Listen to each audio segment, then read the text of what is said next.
So, hello YouTube subscribers, it's Carrie here. Today we're gonna talk about my pilonidal cyst surgery. Sorry about that light. Hold on a second, let me see if I can change the lighting in here. Okay, so this is as good as the lighting's gonna get. The overhead lights were kind of annoying. These lights are kind of more or less annoying.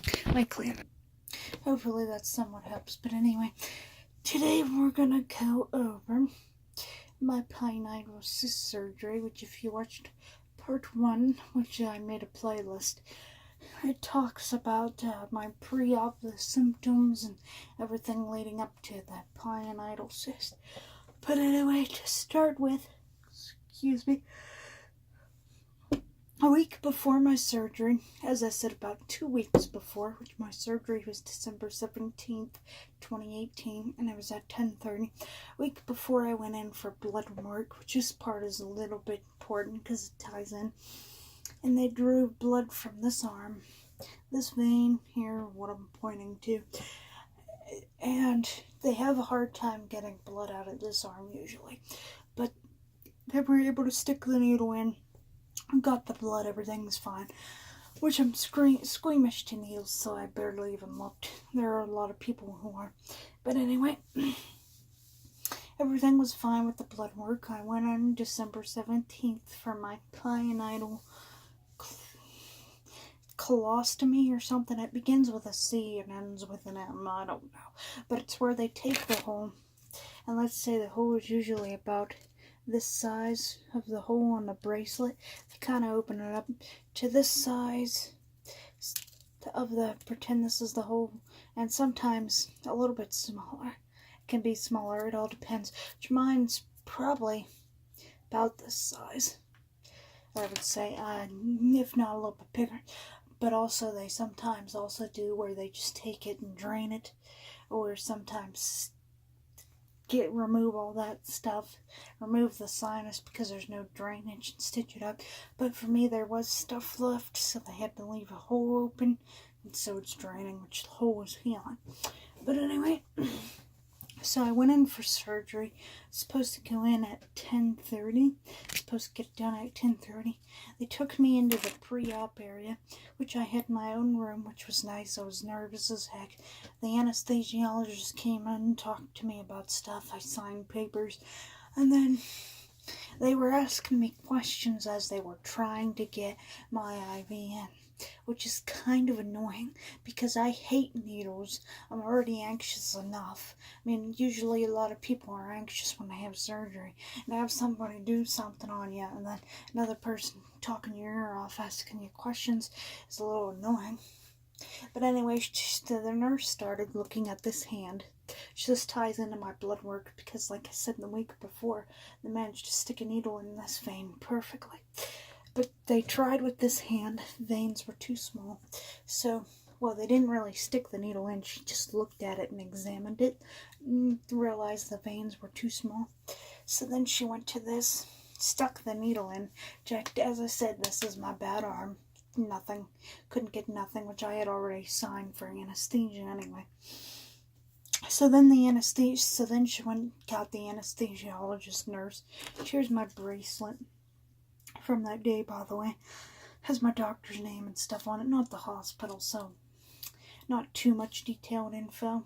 But if you ever have this doctor, if anybody lives in the area I do and have this doctor, I hope you think he was a good doctor, because I did too. He gave me maps because that's what I collect. But anyway, the anesthesiologist nurse came in. It was a dude.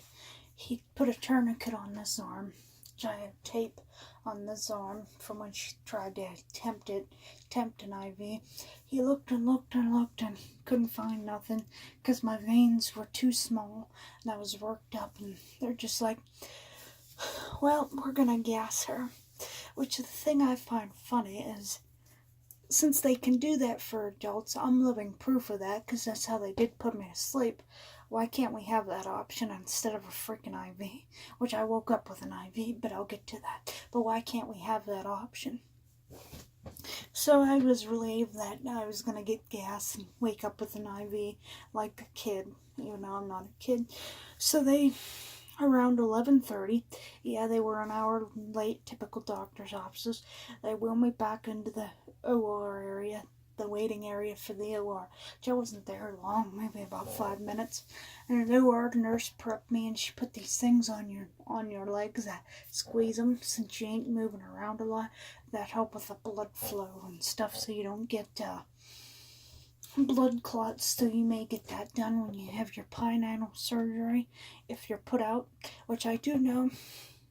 As I said, I think in my previous video, they can just give you a local anesthetic and do it right in the office, but I was given a type of surgery where they knocked me out, thank God. So they wheeled me into the OR. They put the mask on me, and how it kind of felt like to me was it kind of felt like a laughing gas. You know, at first when you're at the dentist and you're on laughing gas and you're loopy, that's how it felt at first, and then you just get more and more and more relaxed, and I don't even remember falling asleep, but the next thing I know, I wake up in the post-op area, and I was looking around, and I wake up and I realize that they put the IV in this hand, managed to do it while I was asleep. Got it in this hand, which I don't know why they just didn't look at this arm to begin with. Idiots. But I woke up. I wasn't in pain or nothing, but I could tell I had surgery done because you could feel it back there, that there was a hole. It was different, and I was wearing this special type of excuse me, I'm also recovering from a little bit of a chest cold, so pardon me. But I was also wearing this special type of underwear, and I had padding on, on my sinus, which you will too, because, you know, if you get the surgery that I kind of had, there'll be drainage. At first, the drainage will be blood and stuff, but don't be worried about that. So I didn't get to talk to the doctor because he was busy. My mother, who was with me, because you need somebody to drive you, he ended up being too busy. But anyway, they gave me anti-nausea medication, which was the first for any hospital. When I had previous surgeries, they never gave me anti-nausea medication or nothing. So if they offer that to you, take it before you eat, because you gotta eat something in order for them to give you a pain medicine. So you want to take it as soon as it's offered to you. So you can eat, which I was offered food like crackers and chicken noodle soup and pudding, which was good, by the way. Which I'm also going to talk about the second day here. Then I got released as I woke up more and ate and got my pain pill in, which wasn't really that bad. The second day, which is what I'm going to talk about, usually the hospital calls you on pretty much the first day after you had surgery.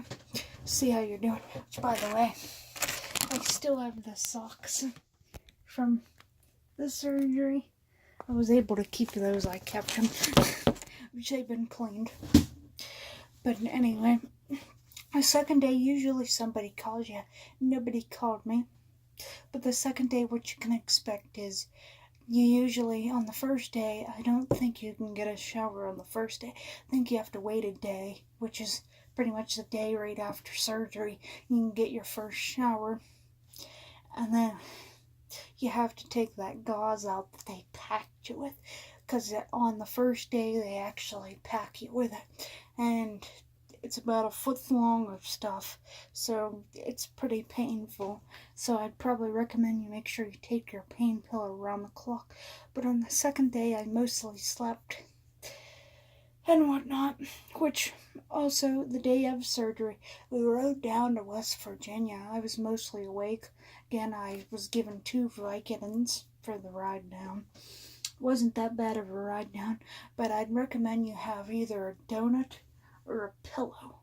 They're going to be your best friends, all of this, which I will explain some post-op, my experience with the post-op more in another video. But right now I wanted to tell you what happened the day of my surgery and whatnot. and what you kind of expect, what you can kind of expect to, even though they tell you, oh, you're going to be there at 10:30, expect to be there until 11:30, which my surgery must took about an hour, because it was about an hour or two, because it was about 1:30 when I woke up and asked a nurse, hey, what time is it? So you can expect there to be almost at the hospital for a good portion of the day, even though it's just a pilonidal cyst.